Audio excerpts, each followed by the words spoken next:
बुलढाणा जिल्ह्यात गेल्या 24 तासांपासून मुसळधार पाऊस सुरू आहे। तर हा पाऊस पडत असल्यानं शेतकऱ्यांच्या शेतात मोठ्या प्रमाणात पाणी साचले। खरीपाची पिकं पाण्याखाली गेली आहेत। मुसळधार स्वरूपात बरसत असलेल्या पावसामुळे अनेक ठिकाणी नदी नाले तुडुंब भरून वाहू लागलेत।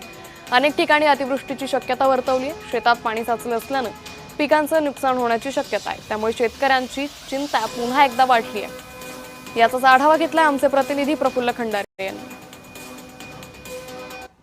बुलढाणा जिल्ह्यामध्ये गेल्या 24 तासापासून संततधार पावसाची या ठिकाणी पाहायला मिळत आहे। त्यामुळे सर्व नदी नाले तुडुंब भरून वाहत आहेत।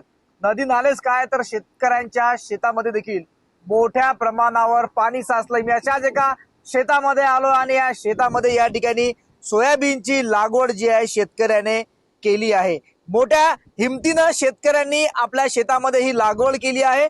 पीक देखील चांगला आलाय। चांगल्या पावसाची प्रतीक्षा होतीच आणि पाऊस गेल्या 24 तासापासून धो-धो स्वरूपाचा बरसतोय। त्यामुळे अनेक शेतांमध्ये या ठिकाणी पाणी साचलंय। शेकडो हेक्टर शेती जी आहे पाण्याखाली गेली आहे। एकंदरीतच असाच पाऊस आणखी सातत्य जर पावसामध्ये राहिलं तर शेतकऱ्यांच्या पिकाची नासाडी देखील या ठिकाणी होण्याची शक्यता वर्तवली जात आहे। त्यामुळे वरुण राजाने थोडीशी उसंत घ्यावी आणि त्यानंतर पुन्हा शेतकऱ्यांना पाहिजे त्या पद्धतीनं बरसावं अशी अपेक्षा जी आहे शेतकरी करताना पाहायला मिळत आहे। मात्र गेल्या 24 तासांपासून या पावसाची संततधार पाहता शेतामध्ये साचलेलं पाणी शेतकऱ्यांच्या पिकाची नासाडी करणारा ठरू शकते। त्यामुळे शेतकऱ्यांची चिंता वाढीस लागलेली आहे।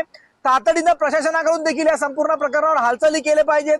शेतकऱ्यांनी शेतामध्ये पाणी साचणार नाही याची काळजी घेतली पाहिजे, तरच शेतकऱ्यांच्या हाती हे पीक लागेल अशी अपेक्षा आहे। प्रफुल्ल खंडारे, जय महाराष्ट्र न्यूज, बुलढाणा।